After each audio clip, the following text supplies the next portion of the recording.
So again, for those of you that are just joining us, alongside Eric Brown, I'm Jeff Higgins, and we're doing coverage of an Eternal Masters booster draft at the Portland Game Store in Portland, Oregon. We have Scott in the foreground, you can see.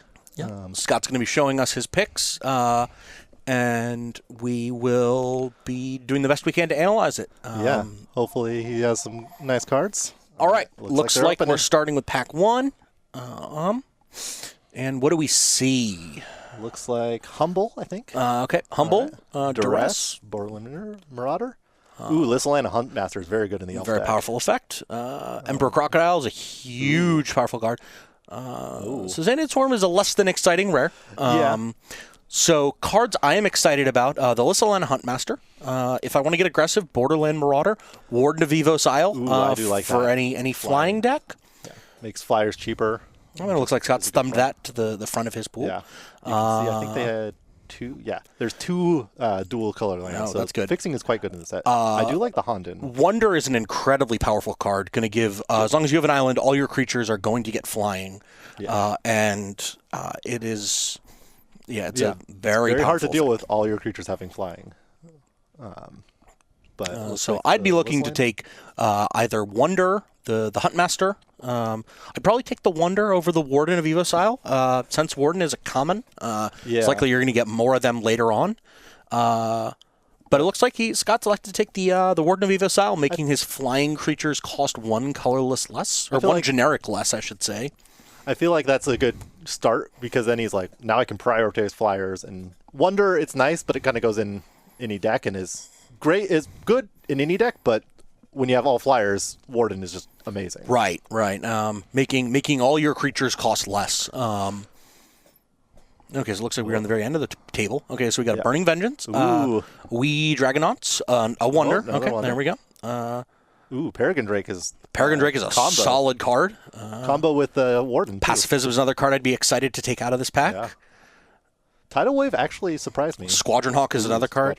There are a lot of good cards in this pack. So if we're looking to get into a second color, I'd say Pacifism or Squadron Hawk. Looks like Scott went with Pacifism. I mean, it's just, for most decks, it's just removal. Yeah, like, they might have a sacrifice outlet, but get that creature out of here. I don't want it attacking or blocking. Yeah. Obviously, if it has activated abilities, that's a little more problematic. Yeah, it's not the best to put on like a Deathrite Shaman, but yeah. All right. So far we've got Warden of Evos Isle and Pacifism. So we're looking to be in that blue-white skies deck that I was talking about. That is a very powerful deck. Yeah. Like, just kind of doesn't matter what your opponent's doing. You just bounce their stuff, and they can't do much to your to block you. Yeah. All right, we're waiting on the next pack. There seems to be some sort of delay, but doesn't look like. Oh, looks like they're passing. Okay, they are calling. So. Okay, so Una's Grace. I do love that card. Cohort is a It's very 3-mana first strike creature. Yeah, it's a 2/2, and if you have another white creature, it's a 3/3. Okay, so that's a very solid reasonable. card. Yeah. Glimmerpoint Stag is a very powerful effect. Yeah. That's a card. It doesn't have flying itself, but getting to rebuy and enters the battlefield effect. Yeah. Also, I see Phantasm Monster. Yeah, that's just a 4-mana 3/3 flyer, so it's a just great rate for that effect. Given the choices here, I like Glimmerpoint Stag a lot more. Looks like Scott's elected to go with the flyer. I can definitely understand from the synergy aspect. Glimmerpoint Stag's really great when it comes to rebuying enter the battlefield effects. I believe it is any non-land permanent, or it is any permanent you control. So even being able to reattach a pacifism that you have. Ooh, yeah, that's good. Really great. They play a threat, and then they play a bigger threat, and dealing with the bigger threat. Yeah, once that threat's no longer a problem. All right. Core Hookmaster, very powerful card. Yeah, very good in the blue-white flyers deck because it just stops them from doing much for a turn. And so it's a term tempo that people will often bring up, which is you're getting to do stuff at the expense of their time. So stuff I like here is the Hookmaster. I like Pilgrim's Eye. Hitting your land drops, getting a flyer is really nice. Yeah. It looks like Scott's going to take the Hookmaster. Yeah, I feel like Pilgrim's Eye, you kind of want, if you feel like you're going to be a 3-color deck. But Yeah. if you're not going to be 3-color, it's still good, but it's not as premium. There was a late Firebolt in that pack, though. Ooh. So that card is Do love me some very good. Firebolts. Just a shock, and then later flash it back for 5. Yep. All right. Stupefying Touch is a very interesting card. It's kind of the opposite of pacifism in that it stops activated abilities but doesn't stop anything else. Oh, okay. But it draws you a card when you do it. So The buying a card back is nice. Yeah. It's probably a sideboard effect that you'd be looking to take. This pack looks fairly weak. yeah, Stupefying Touch, the Monk Idealist would be stuff. Humble's Humble's bad. reasonable. Like turns the creature into an 0/1, so they block. You make the creature just die. Yep. Not the best in this deck because you want to be getting in for damage, not killing the creatures. But it's still a very reasonable card. Yeah, Monk Idealist is probably a good choice. There's a good amount of enchantments in the set. Likely being able to kill. Okay, so we got a Giant Tortoise, a Seal of Cleansing, which we're probably not taking, Pilgrim's Eye. I see a Tooth and Nail. Ooh. Tooth and Nail. And it looks like we have a Tranquil Cove. foil too, so Great mana fixing. Yeah. Prioritizing those lands means you are more likely to be able to play your spells on turn, especially if you have some higher color requirements. Did I just see a Llanowar Elf though? Like that is late. If that is a Llanowar Elf, I believe this is what pick 6. Yeah. There's probably a green deck Yeah. that is very available. There's a Yavimaya Enchantress. Glacial Wall. Yeah, This is a very not exciting pack. This is less Yeah. exciting than the other one. Yeah, Glacial Wall's pretty okay in this deck because it just stops their ground force, but Yeah, I think Scott's going to either take Glacial Wall or he could hedge and take one of the non-basic lands that hits white if he's maybe wanting to pick up some black cards or green cards. yeah. Like I feel like black is probably a better splash for this deck because you want the removal. Black for removal, but green is also going to give you some really powerful stuff, giving you Yeah. those Rancors that we talked about. Yeah, ooh, that's a good point. This is a pretty Glacial Wall is a very replaceable card. Yeah, but But it looks like Scott's decided to not hedge for another color. Okay, so Intangible Virtue, some cards that are not in our colors, and that is a very late Necrotol. Whoa, yeah. Black seems very I can open. imagine Scott taking that Necrotol as what's known as a hate draft, where Well, I you mean- don't want your opponent playing it. It's also possible that he could just move into black. Yeah, While Necrotol yeah, can't kill black creatures, it's an amazingly powerful effect. yeah, it's very hard to just deal with getting a creature and killing one of their creatures. Yes, and it's a 2/1 first strike, which is a respectable Yeah, body. exactly. And even the Wake of Vultures I have found being a very good card as well. Yeah. So it looks like Scott decided to take the Necrotol. Yeah, I agree with that. So in this pack, we got a Humble. There's a Dismal Backwater. So Necrotol is not a card I would look to splash. Yeah, but if you're looking to maybe splash blue or white, Yep. Now, we don't have a lot of white cards. so far just the pacifism is the one. Just the pacifism. And so a blue-black Flyers deck might be what Scott rotates into. Okay, so it looks like Oh, Scott's Tidal taking Wave. Tidal Wave. That's a pretty reasonable card. It's just instant speed, make a 5/5. Yep. That blocks and just eats one of their creatures. Yep. Okay, so Wonder came back. So did Burning Vengeance. So did Burning Vengeance. mean, I think every that time ship has passed. Yeah, every time I see it, I'm just like, oh. Yeah. But So- Wonder is great for this deck. Yeah, it's 4 mana for a 2/2 flyer is a little more than you want to pay, but once it goes into your graveyard, all your creatures having flying. Yeah. And like 4 mana for a 2/2 flyer is not even that unreasonable. Really. Yeah. Like it's not what you want to do, but No. So it looks like there might be an issue with the number of cards that each player has, with a pack getting passed around with the wrong number. Looks like the head judge has resolved that. yeah, looks like this pack's being passed to Scott now. Again, there were some really late green cards. That is a very late Llanowar Elves, and even a Civic Wayfinder. Yeah, Civic Wayfinder is very good too. That is there's a green deck either not getting drafted or someone is picking up all of the good green whoever's cards. to Scott's left might be very, very happy. Civic Wayfinder is a great enters the battlefield. You can get a basic land into play tapped. I think you just get it to your hand. Oh, you get it to your hand. Okay. But it's still very good for No. a 3 mana 2/2 that draws you a card. It's it's pretty much a Pilgrim's it's Eye. it's Borderland Ranger. It's Borderland Ranger, isn't it? Yeah, maybe.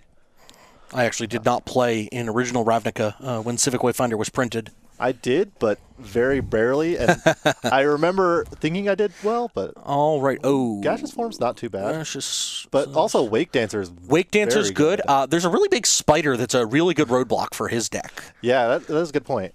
But takes the Gaseous Form, takes the card he's probably going to play over the Yeah. draft. But yeah.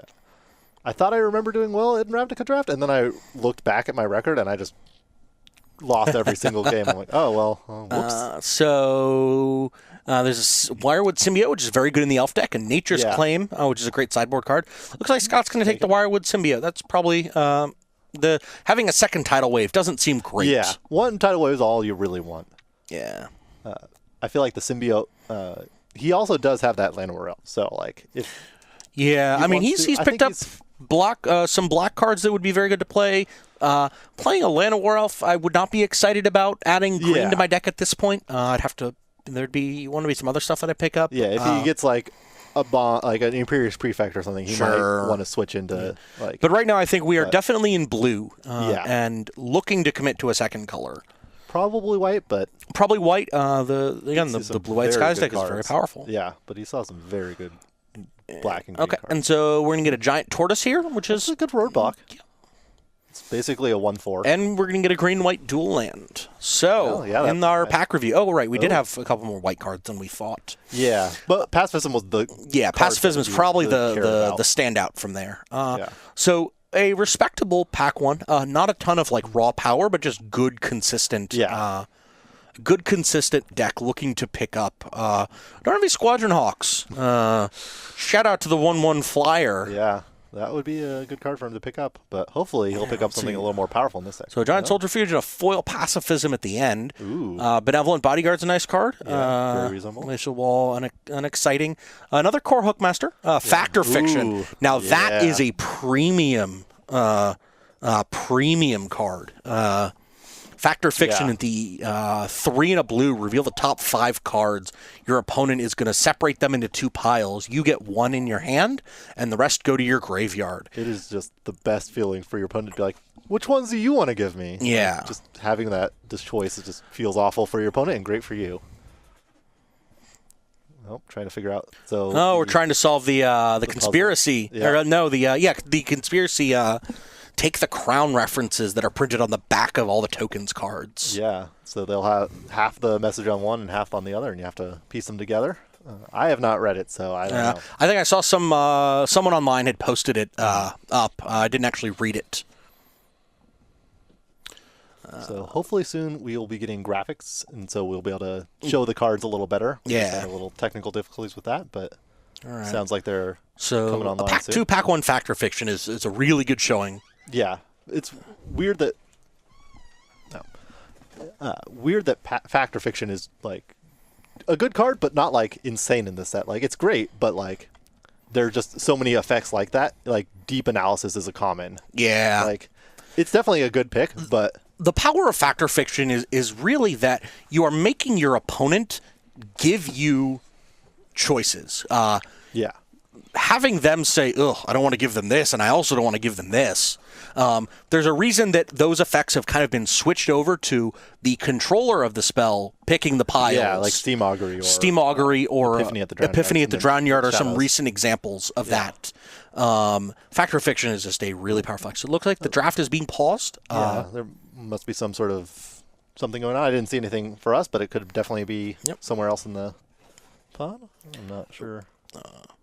They haven't told us yet, so We should be back live draft? on the draft. We do so far, apologize. I think Scott's in a good position, though. He's got a pretty good blue-white deck with some outs if he just gets crazy good black or green cards. But I feel like he's pretty good about his blue-white Flyers deck. Yeah. It's an archetype that I'm very much a fan of. And picking up a Factor Fiction, while it might not be the most powerful card in the pack or in the set for blue and white. Yeah. It's just a powerful card no matter Yeah. what. Like, All right, so it looks like we're looks back, like we're back. and we do not see what he picked there. maybe no. So it looks like we missed a pick or two, but No, it keeps taunting us, making it look like it's going to show us, but I think they are playing or drafting like you would at a competitive event where you're not don't want to look at your cards in between. Okay. But maybe not. Maybe he just knows what his cards are. Ooh, Shelter's not too bad. Shelter's a good way to Coalition Honor Guard. That card is. That's an exciting card good. and Sarah Angel. Okay, there are a lot of. I didn't see the stuff at the end. Sarah Angel is just a classic, powerful flyer. Adding in Warden of Evos Isles means that you're going to be discounting your Sarah Angel even more. Yeah, and just a 4/4 flying. Oh, as I was saying, Deep Analysis and Mistral Charger were the 2 picks. Got it. Deep Analysis, very good. 4 mana, draw 2 cards. 2 and a blue, pay 3 life, flash it back. Yep. So 4 mana for 4 cards for 1 card. And so it looks like here, Squadron Hawk. I believe also there's a Glasskite, the Kamigawa creature that gets to protect itself from the first spell that targets it. Looks like Scott went with, I believe he won Squadron Hawk here. Squadron Hawk is very good if you take it early and can get a couple more. Yep. It's not the best when it's the only one in your deck, but when Lonely Squadron Hawks do not have a lot of fun. Yeah.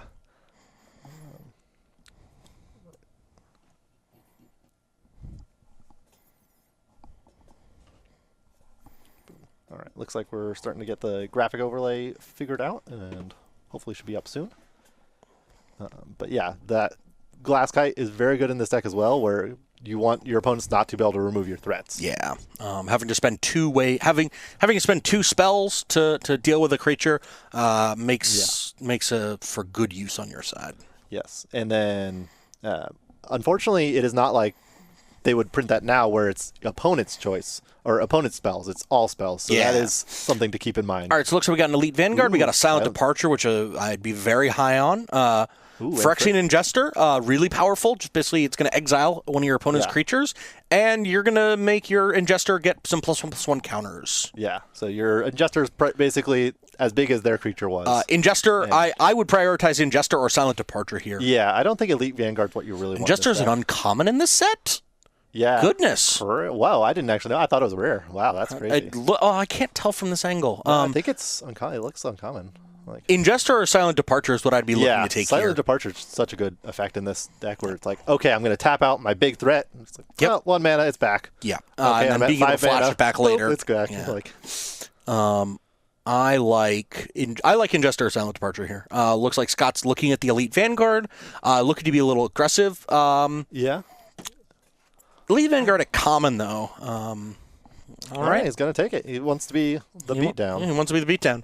I mean, if he feels like his deck doesn't quite have the raw power, but I feel like it.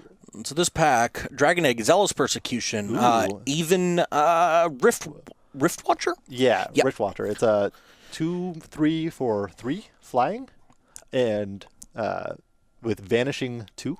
Okay. So in 2 turns it goes away, but it gains you 2 life when it comes onto the battlefield and leaves. Yeah, so it's a great card. Printed in, I believe, in the Time Spiral block. I think it was. Yeah, one of them. Yeah, one of those crazy sets where they made Vanishing, which is the fixed. Phasing. Phasing. Yes. No, not phasing. No. Yeah. Fade. Fading and vanishing. Yes, fading and vanishing and vanishing. It's awkward. Yeah, fading is when you cannot take another counter off. Yeah. Vanishing is once you remove the last counter. Vanishing is the allegedly fixed one. So we see a Hound in here. We see a Milliken. And there's a Shelter. Shelters. There's another Tranquil Cove. I believe our color requirements for symbols are not terribly high. Yeah, it seems pretty but I think that taking a Tranquil Cove here is better than the Honden. The Honden really shine when you have multiples of them, and being able to gain a little life buffer, but guarantee you won't have color problems later on.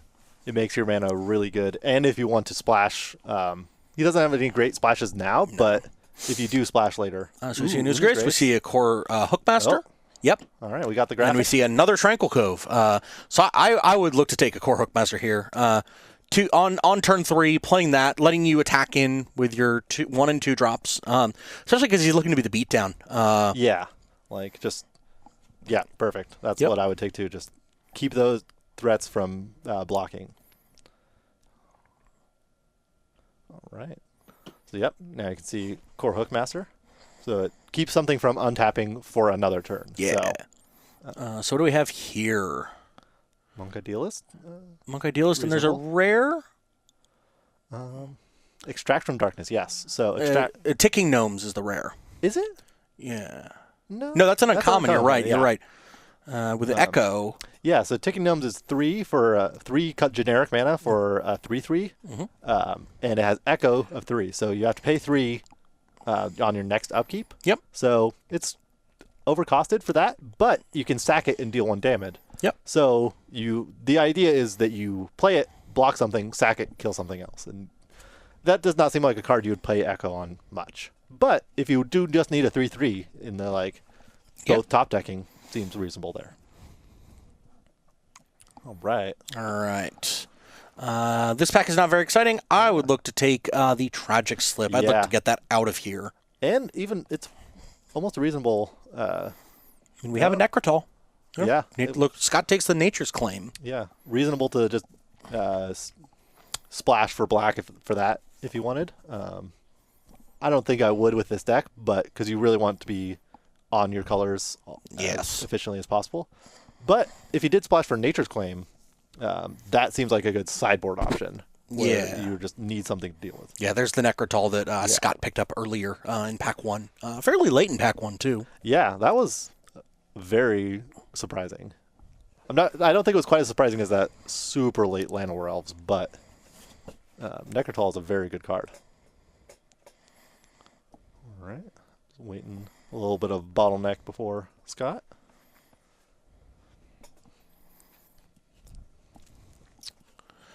All right. Ooh, Coalition Honor Guard. Man, slam that. Yeah. That card is very annoying to deal with for your opponent. Coalition Honor Guard is, think of it as a one-time spellskite that you don't have to activate. Yeah. But it's not even one time if they have, they just can't cast lightning bolts or something like that. Yeah, because it's a 2/4. Yeah, it's a 2/4 that if a spell could target a flag bearer, that's it, the creature type, it must target at least one. Yeah. So I have seen people run into that again and again. Or activating an ability even. Yeah. Their core Hookmasters have to target that. Not triggered abilities. Oh, right, not triggered. It's activated only. Yeah, that's the weird part about it. Oh, yeah. So, right. But, yeah. Seal of Cleansing. That's better than the Nature's Claim. Yeah, exactly. Got that effect in his colors. Yep, and you don't have to pay 4 life. Yeah, the reason they have... Ooh, wow. Pretty late Trigon Predator, but... Late Trigon Predator, we're also going to take Shelter. Is very good in this deck. And Commune. Yeah, reasonable. But I think it's a good place going to Pack 3. Just what would you want to open in Scott's place here? I mean, I guess... Jace. Yeah, Jace. I don't know why I even asked. I said that and I was like, duh. All right, Shelter. Sting Scourger. Giant Tortoise. This is still exciting. White Lane Lion's reasonable. Field of Souls and bringing that to the front. And Control Magic. Oh, man. Okay. Yeah, that's nice. Just your creature becomes my creature. Yeah, Control Magic's a great card. Back to rare. Yeah. That's a card that's an effective really power. Okay, so we got a Peregrine Drake. We got an Aven Riftwing. Twist, not bad. Not what you really want. Yeah, nothing. Yeah, I think just either the Aven Riftwing or the Peregrine Drake. Peregrine Drake is a 5-mana 2/3 flyer, but it untaps 5 lands when you... But he took the Aven Riftwatcher, which is quite reasonable. Gains you some... Ooh, Mana War. That's Mana War, great. Ooh, that is a lovely card to see. Yeah, as we said, passing Blood Raid Elf. But yeah, Mana War is just great in this deck. Just make you have to play your big threat again and just keep chipping away in the air. All right, so... Raise the Alarm, reasonable card. Mindless Automaton, probably not for this deck. Yeah, it's a little clunky in this deck. You really want kind of some ways to get a lot more card advantage and use that card advantage. Young Pyromancer was a very nice card, but not what you wanted. Yeah, not for this. Not for this. Yeah, it's a pretty weak pack for... Yeah, Raise the Alarm is probably... reasonable. Yeah. It's not particularly on game plan, but it's just a powerful card. Yeah, it's something you're not excited about, but It fills your 2-drop slot. it's a curve filler. Playing 2-drops is really important. Yeah. All right, getting that control magic was really exciting. Oh yeah, that's just great. There's a reason that mind control got moved up to 5 mana, and even then hasn't been printed recently. Yeah, no, that's just such a powerful effect. And All right, there's a Cephalid Sage in our colors. There's a Humble, yeah, and that's pretty much it. Cephalid Sage is very interesting because it's if you have Threshold, which means you have 7 or more cards in your graveyard, you can draw 3 then discard 2, Right. which is like, oh, that works with Threshold, but you have to already have Threshold for that. So Yeah, I'd probably look to take the Cephalid Sage here. yeah, I mean, yeah, it's very good at the late game. Kind of just keeps you. With Humble's a momentum. fine card, but it's more for the control deck, and I Yeah. think we have one. Yeah, I don't think we would want to play more than one for this deck. Even I don't think we would want to play one overall, but 1 is reasonable. 2 is not exciting at all. All right, looks like the pack is moving its way on towards us. But yeah, this seems like a very reasonable, like, other than control magic, it doesn't have any too crazy bombs deck. No. But it definitely seems like it can win games by just not letting your opponent do their game plan. Yep. Person sitting across from us is making a tough choice. But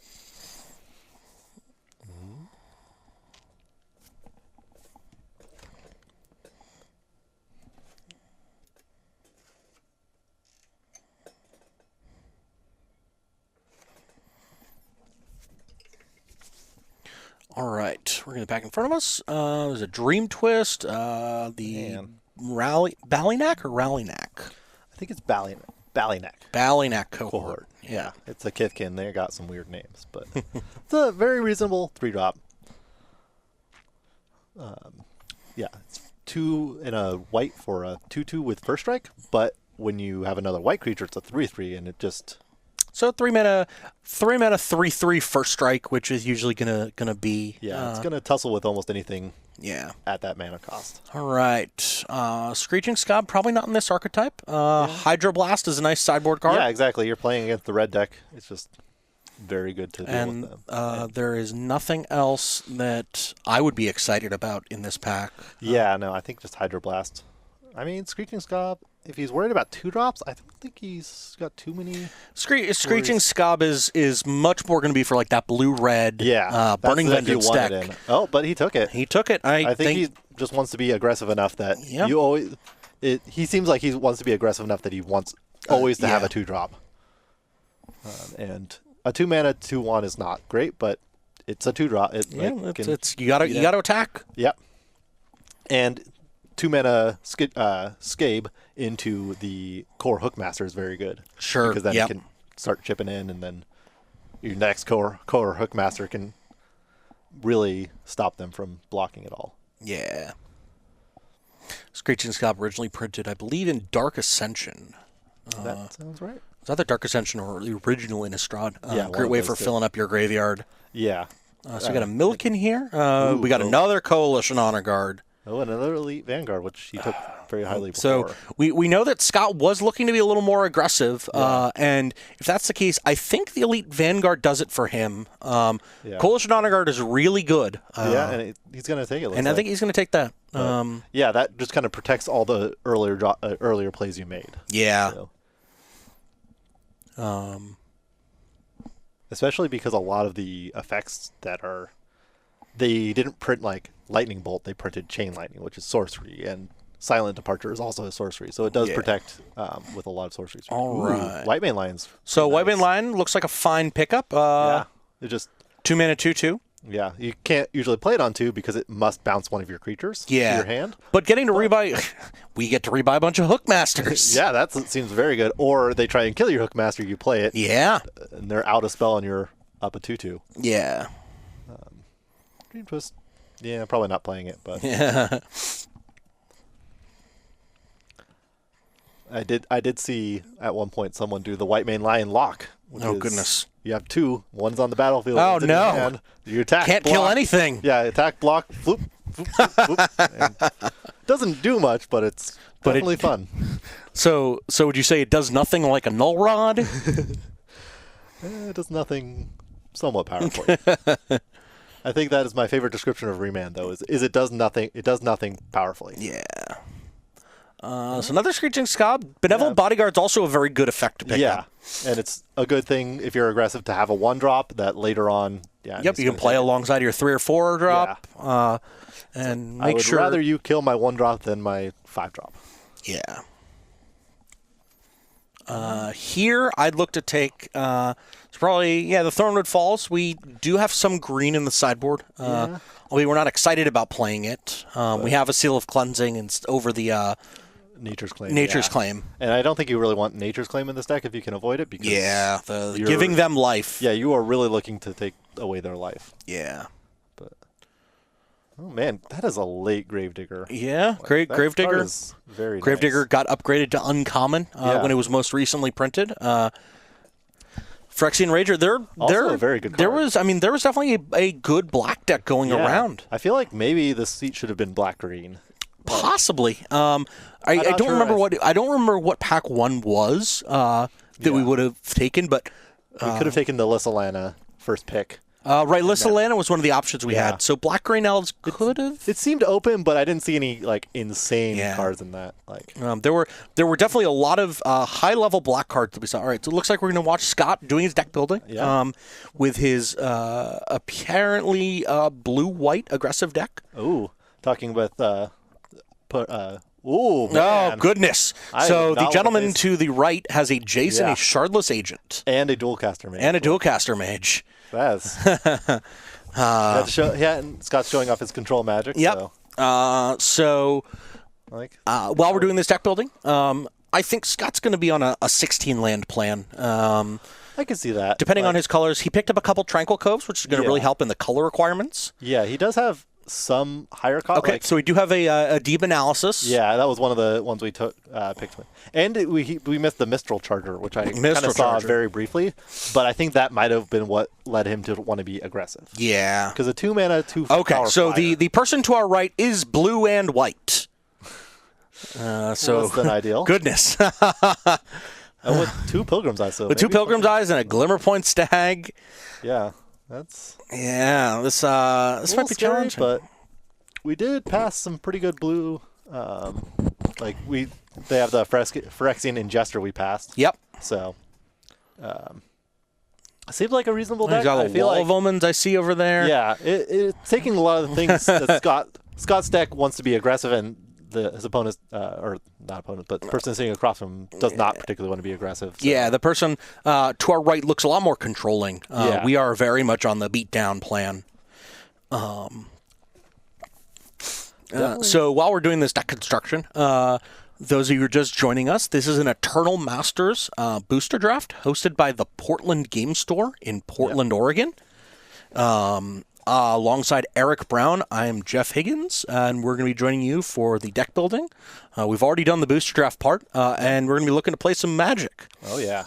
It looks like he's got a pretty simple build, though. It doesn't seem like he has too many, just kind of minor things. Yeah, I can't quite do the card count on it, but I would imagine there are not many cuts we have to worry about.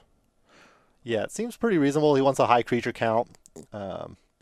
And all of his spells seem very good. Yeah, he's an aggressive deck with a couple ways to interact with the opponent. Yep, and a couple ways to refill his hand after he's dumped it, which is very nice for this deck. I don't see any particular... It doesn't look like he does not look like he's actually running the Scape. No, so. I think, yeah. I think he just realized he had more 2-drops than he thought. Or I guess he took up the White Main Line after, so that was probably what took over that slot in his mind. So it looks like the opponent... I cannot see... Looks like there's also blue-white 2 spots away. Yeah, it looks... I'm not sure if it's... Yeah, it looks like some white, but definitely a lot of blue, so... That's kind of one thing I noticed also about this set is there are a lot of blue draft. The blue is just very powerful. Yeah. Well, I mean, there are people that would argue that it's the most powerful color throughout the existence of Magic. Yeah, and when you go back, it just gets better and better. Yeah, yes, there are definitely some very powerful things. Looks like we're getting table numbers set out. Deck building's going on. So I'll leave you for just a moment. I'm going to go try and grab another one of our drafters and just talk about their draft. All right, sounds good. We'll see them back in the booth.